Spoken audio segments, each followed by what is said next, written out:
Are you uploading videos in YouTube but barely getting any views? You're putting too much effort editing your video, being consistent but still not growing. Here's the truth. It's not just your content, it's how your channel is being set up. So in this video, I'm gonna teach you how to properly set up your YouTube channel so the algorithm can actually understand your content and start pushing it to the right audience. So let's get into it. This is something most beginners ignore. Search mo muna YouTube Studio. Ayan. Click this one. So make sure to watch till the end kasi itong very small detail, very small settings, it will make a big difference on your channel. So this is already your channel. Hanapin mo dito sa gilid yung settings. Ito, you click settings.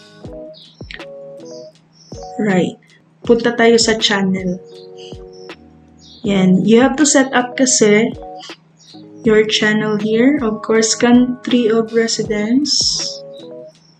So, whichever country you belong. Lagay mo yan dyan. And of course, keywords. Why is it important? Kasi you are helping the YouTube algorithm to understand your channel, your content. Kung ano ba talaga, tungkol saan yung content mo. So, itong keywords, say for example, itong channel ko na to, it's all about Thailand. Any keywords like foreign, let's say foreign teacher in Thailand. And then, separate mo yan ng comma. Yung something keyword na kung ikaw yung manunood and if you want to like see something or know something about teaching in Thailand. So, yung mga keywords na pwede is teaching job in Thailand, comma, what else? Filipino living in Thailand.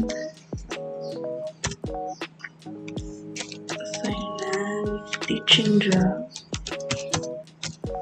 Yung mga possible na keywords. So, anything lang. Depende sa niche mo.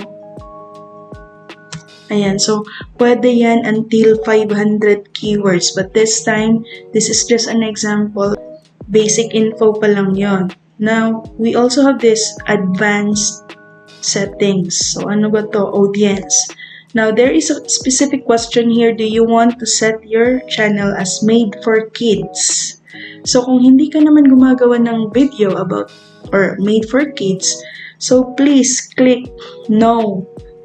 Set this channel as not made for kids. I almost never upload naman content that made for kids. So, kasi, pag made for kids kasi yung videos mo or yung settings ng channel videos mo, limited siya in terms of like sa comments. Remember that comments can give engagement sa channel mo. So please, always, pag mag-upload ka, always talaga, no, it's not made for kids. Now, since sinet up natin ito dito, so every time na mag-upload tayo ng new video, ito na talaga yung settings niya.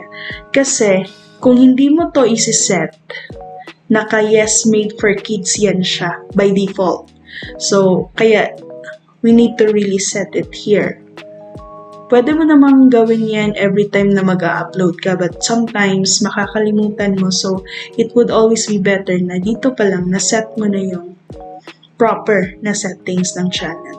Allow viewers to clip my content. Ito, very important to. So, if you deselect this option kasi viewers will not be able to clip your content. Meron kasing mga viewers. So, i-turn off natin to. Merong mga viewers that, or other content creators na i-clip yung video mo and then parang sila na yung may-ari ng video when in fact ikaw naman yung naghirap doon. So, i-turn off mo yan para whenever merong mga kukuha ng video mo, hindi basta-basta. So, they will get copyrighted. So, yan. Kailangan talaga meron kang gagawin sa settings.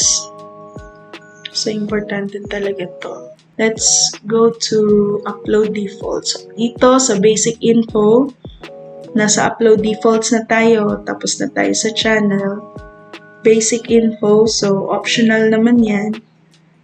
Description, so every time na mag-upload ka ng new video, make sure to also put some description to it para nga mas matulungan natin si YouTube algorithm. So, wala naman masyado. Okay, dito sa visibility, of course, do not make it public right away. Pag mag-upload ka ng video, do not make it public right away. Pwede mo siyang gawing unlisted muna. Bakit unlisted? This is very important. Because whenever you upload some video, there are checkings pa na magaganap si YouTube. So, what if copyrighted pala yung music na ginamit mo?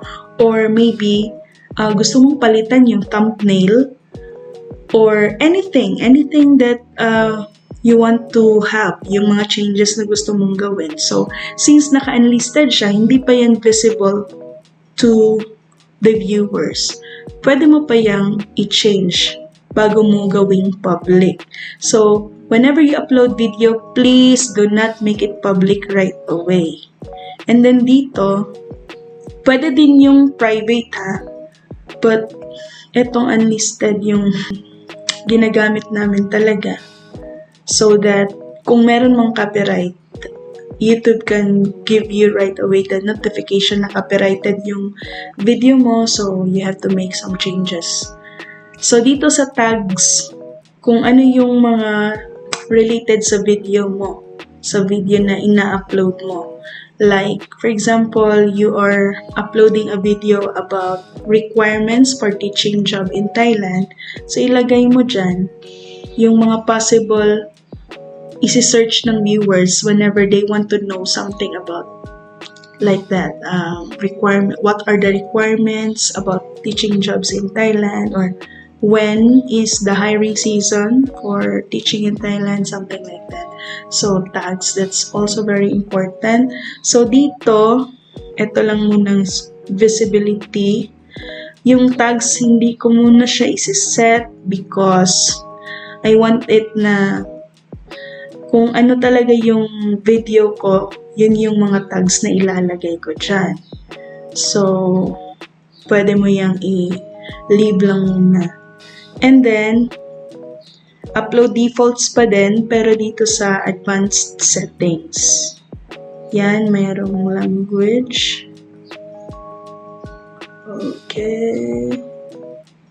So, make sure pala yung comments mo naka-on. Kasi pag naka-off yung comment mo, of course, wala kang makukuhang comments from the viewers. And remember that comments are very important. It's parang siya yung nagsasabi kang algorithm na maraming interested sa video mo. Ano ba to sa moderation? Okay lang yan. So that's it. Save mo na yan. Ayan. Okay. So I think that's it. If this video helps you, don't forget to like and subscribe to my channel, and see you on my next one.